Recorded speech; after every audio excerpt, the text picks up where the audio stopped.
Wisconsin Governor Scott Walker sending a strong message about same-sex marriage. He says he backs a constitutional amendment. He wants to see a constitutional amendment allowing states to ban same-sex marriage, even if it passes by the Supreme Court. Walker was in Iowa this weekend courting conservative voters.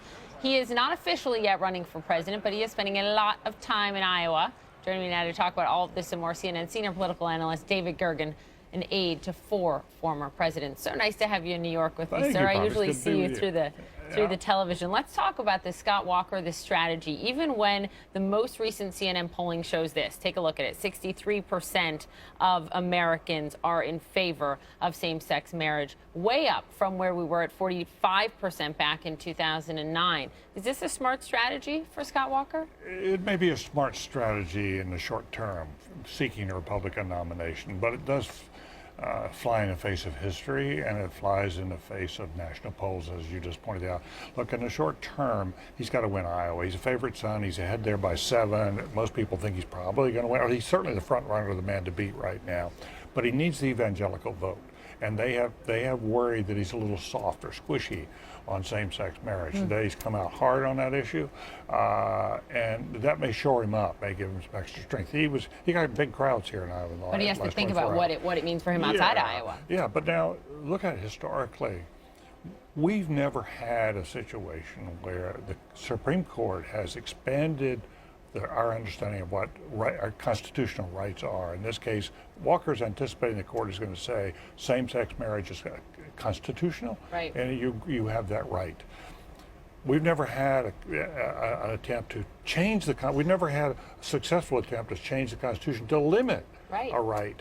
Our history has all been about expanding rights, and this would be a limit. He's not going to win. He's not going to win that. And as you say, 63% of the people in the country now favor same-sex marriage. They so it shows where the country's going. And I think it was really interesting to hear this morning from Senator Lindsey Graham on CNN's State of the Union, very much sort of echoing that more progressive sentiment on social issues. I want you to take a listen to what he said about Caitlyn Jenner, of all things. Listen.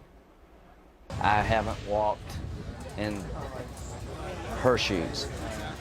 I don't have all the answers to the mysteries of life. I can only imagine the torment that Bruce Jenner went through. I hope she has found peace. I'm a pro-life, traditional marriage kind of guy, but I'm running to be president of the United States.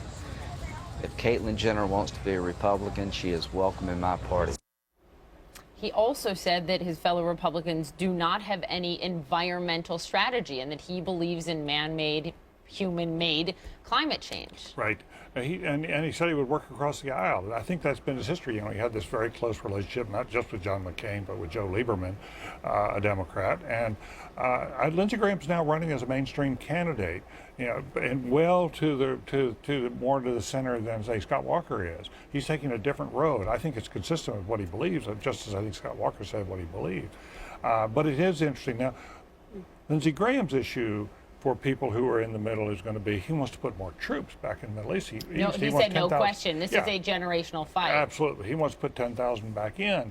But I think a lot of people, having just heard what he said about Caitlyn Jenner, just with this big, Vanity Fair controversy, everything swirling, I think a lot of people will say, maybe I should give him a second look. Yeah, people are listening. Certainly perked up my ears when I heard that. David Gergen, good to have you here. Thank you so much.